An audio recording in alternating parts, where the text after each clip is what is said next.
Алушыларының үлкен жеңісінен соң темір адам мен Небула ғарышта қалып кетеді. Оны капитан Марвел құтқарып ғарышқа әкелген соң таныстан 0252S атты ғаламшарда өмір сүргенін біліп, сол жаққа барып, таныстан шексіздік тастан қай жерде екен сұрайды. Сол кезде таныс оны жойып жіберген айтады. Бұған Тор шыдай алмай танысты өлтіреді. Басынан айырылған Клинт Бартон қатты қайғырып, өз-өзіне Ронин деген аттағы жалдамалы өлтіруші болады. Сөйтіп ол Уильям Лопес атты Эхоның әкесін өлтіреді. Әлемнен құмырсқа адам әйтеуір дегенде оралады. Сөйтіп келген соң таныстың жасаған зұлымдығын көріп, сөйтіп ол кванттық әлемдерге саяхаттау арқылы тастарды жинап, сөйтіп қайттан бәрін орынға келтіру туралы теория айтады. Нәтижесінде кек алушылар тобы қайтадан жинала бастайды. Сөйтіп халық, темір адам және де қатты күйзеліске түскен Тор, тағы да басқа кек алушылар мүшелері мен Клинт Бартон барлықтары қосылып уақытқа саяхат жасайды. 2012 жылға темір адам, халық, Капитан Америка және құмырсқадан барады. Олар барлықтарын дұрыс істейді, бірақ та кеңістік тасын айырып алады қолдан. Сөйтіп 1970 жылға темір адам мен Капитан Америка барады. Сөйтіп барлықтарын дұрыс орындап, олар кеңістік тасын қолға алады. Ал 2013 жылға келетін болсақ, бұл уақытқа ракета мен Тор барады. Олар барлықтарын дұрыс жасап, сөйтіп тасты қолға алып кетеді. Ал Морг ғаламшарында 2014 жылғы уақытта Небула мен Роудс барады. Сөйтіп сол уақытта Небула 2014 жылдағы Небулаға екеуінің байланыс жүйесі пайда болады. Сөйтіп Роудсқа білдірмей уақыт аралығына 2014 жылғы Небула кетіп қалады. Ал Вармир ғаламшарында Наташа Романов пен Клинт Бартон барады. Сөйтіп жантасы құрбан шалу арқылы алатынын біліп, олар Наташа Романов құрбандыққа шалынып тасты алып қайтады. Сөйтіп барлық тастарды жинап, халық жоғалғандарды әкеледі. Ал 2014 жылғы Небула солармен бірге барып келіп, сөйтіп кванттық әлемнен 2014 жылғы танысты босатып, сөйтіп кек алушылар мен таныстың арасында тағы да шайқас болады. Ең соңында темір адам тасты өзінің киіміне кигізіп, сөйтіп шерту арқылы танысты ұтады.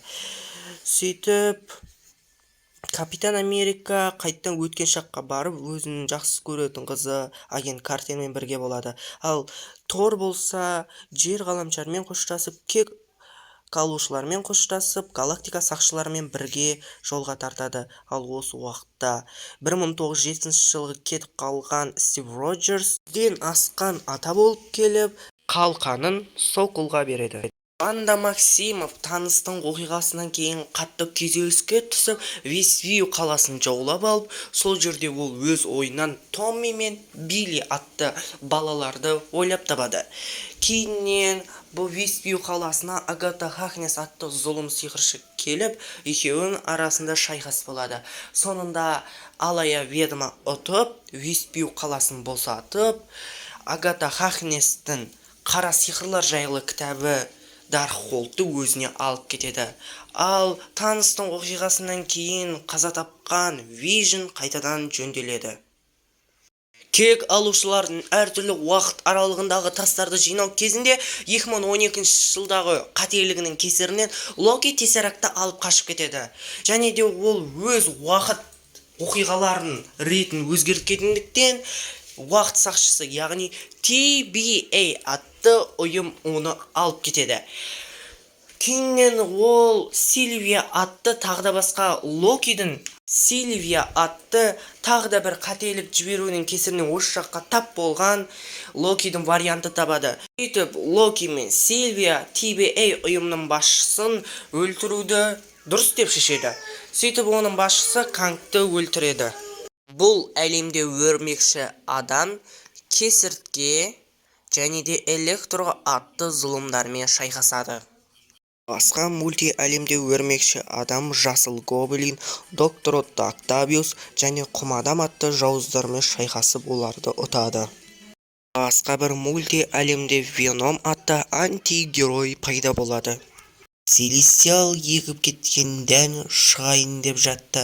Егерде ол дән шығатын болса, жер ғаламшары жойылатын еді. Ал жер ғаламшарына келген бөгде ғаламшарлық мәңгіліктер жер ғаламшарының жойылғанын қаламады. Бірақ та топтағы Икарис қана жер ғаламшары жойылғанын қалады. Ал жер ғаламшары жойылғанына қарсы болған мәңгіліктер Икариске қарсы шықты. Сөйтіп оған қарсы шығу кезінде Аяк қаза табады.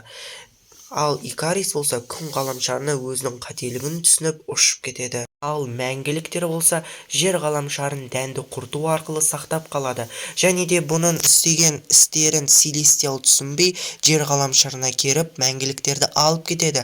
Және де ең соңында Таныстың інісі Эрит мәңгіліктермен сөйлесуге келеді. Египетте Марк Спектр жалдамалы өлтіруші болып жүрген кезінде жараланып қалады.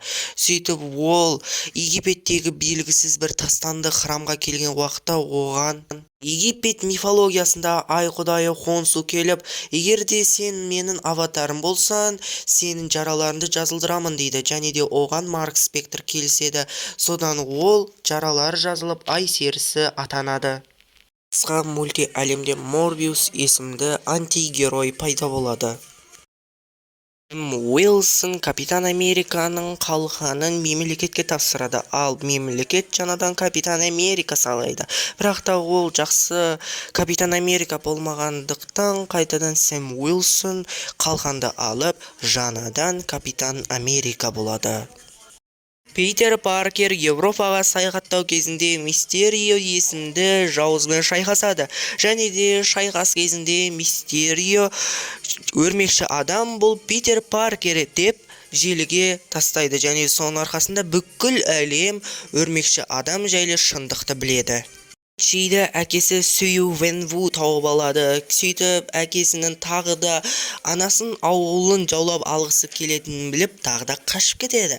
Алайда оны әкесі жетіп алады. Сөйтіп ең соңында шайқас болды. Шайқас кезінде Қытай қорғаушысы атты айдаһар босалып шығылады.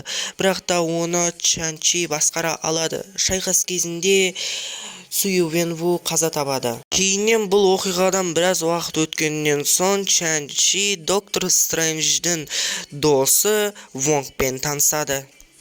Өрмекші адам Питер Паркер екенін білген соң Питер Паркер өте үлкен танымалдылыққа ие болады. Сөйтіп ол бұл танымалдылыққа ие болғысы келмей Доктор Стрэнджге барып, барлығын ұмыттыруын сұрайды. Оған Доктор Стрэндж келіседі. Сөйтіп сиқыр жасау кезінде өрмекші адам көп сөйлегеннен қателік жібереді. Сөйтіп сиқыр қате орындалып кетеді. Соның кесірінен ол басқа мультиғаламдағы өрмекші адамның жауларын әкеледі. Оның ішінде Веномда келеді. Сөйтіп барлық жауыздарды қайттан өз әлемдеріне қайтару үшін бір жерге жинау керек екенін айтады. Сөйтіп өрмекші адам оның барлығымен шайқасып, ең соңында оның бәрін әкеледі. Сөйтіп оларды өз әлемдеріне қайтарайын деп жатқан уақытта өрмекші адам оларды жазылдырып барып қайтару жайлы ұсыныс тастайды. Сөйтіп өрмекші адам Доктор Стрэнджбен шайқасқа түседі. Шайқас кезінде Доктор Стрэндж айна әлемінде қамалып қалып, өрмекші адам ұтып кетеді. Сөйтіп өрмекші адам жауыздарды жазылдыру туралы идеясын қолданып, оларды жазылдырмақшы болады. Алайда олар жасыл гоблиннің айтқанын орындап, өрмекші адамды тыңдамай шайқасады. Нәтижесінде өрмекші адамның әпшесі Мэй тәте өледі. Сол уақытта өрмекші адамның достары Доктор Стрэндждің заттарын қызықтап отқан уақытта басқа мульти әлемдердегі өрмекші адамдарды шақырып алады. Сөйтіп барлықтары төртеуі өрмекші адамды тауып алып, оны жұбатып, сөйтіп қайтадан дәрі жасау туралы идеяны айтады. Сөйтіп барлықтары дәрі жасап, бостандық мүсініне жиналып, сол жақта жауыздармен шайқасады. Жауыздармен шайқасу кезінде олар ұтып, барлық жауыздарды жазылдырады. Сол кезде Доктор Стрэндж де айна әлемінен босанып шығады. Сөйтіп жауыздар осы мульти әлемде көп болғандықтан бұл мульти әлем жойыла бастайды. Сөйтіп доктор Стрэндж бұл мульти әлемді ұстап қалу мүмкін емес екенін айтады. Тек қана өрмекші адам бұл Питер Паркер екенін ұмытса ғана бұл әлем жойылмайды деп айтады. Сөйтіп өрмекші адам барлық жақындарымен қоштасып, сиқырды орындаттыруға көнеді. Жасалғаннан кейін өрмекші адам бұл Питер Паркер екенін бәрі ұмытады. Барлық жауыздар өз үйіне қайтады, тіпті Веномда. Алайда Веномның кішкентай симбиоты бұл әлемде қалып кетеді. Арада біраз уақыттар өтеді. Өрмекші адам бұл Питер Паркер екенін ешкім білмейді. Ал осы уақытта Питер Паркер Мэй тәтенің зияратына барып, өзіне жаңадан пәтерді жалға алып, жаңадан костюм тігіп, өздің батырлық істерін қайтадан бастайды. Ванда Максимов балаларынан және Вижннан айырылған соң, ол басқа мульти әлемнен Америка Чавес есімді батырды алып, басқа мульти әлемнен балдарын алып келгісі келеді. Оған доктор Стрэндж қарсы тұрады. Нәтижесінде үлкен шайқас болады. Шайқаста доктор Стрэндж қара сиқырлар кітабы Даркхолдты пайдалану арқылы оны ұтады. Алайда доктор Стрэндж Даркхолд кітабын қолданған үшін ода үшінші көз пайда болады. Ал капитан Чавес сиқыр үйрене бастайды. Бір күні Клио есімді қыз доктор Стрэнджден көмек сұрайды. Елена Романов қара жесірді Клинт Бартон өлтірді деп ойлап одан кек алғысы келеді. Дәл осы уақытта қалада Кингпин мен Эхо есімді бандит көбейіп кетеді. Сөйтіп оларға Клинт Бартон мен жаңадан Кейт Бишоп есімді қыран көздер қарсы тұрады. Ал Елена Романов Наташаны Клинт өлтірмеген біліп онымен достасады. Көлік алдына белгісіз бір кеме пайда болып, Брюс Бэннердің қаны Дженнифер Уолтерске араласып, Дженнифер Уолтерс те халыққа айналып кетеді. Ай серісі Хоук есімді жауызбен шайқасады, және де оны ұтады. Сөйтіп, ай серісі күші керек емес болғандықтан Хонсудан ол күшті алып тастауды сұрайды, және де Хонсу ай серісі күшін алып тастайды. Нью-Джерси қаласында Мисс Марвел есімді жасөспірім батыр қыз пайда болады. Джейн Фостер Тор сияқты күшке ие болады, және де оны Тор біледі. Дәл осы уақытта Гор, құдайларды өлтіруші атымен жауыз пайда болады. Онымен Джейн Фостер мен Тор шайқасады. Нәтижесінде Джейн Фостер қаза табады, ал Гордың қызын Тор асырап алады.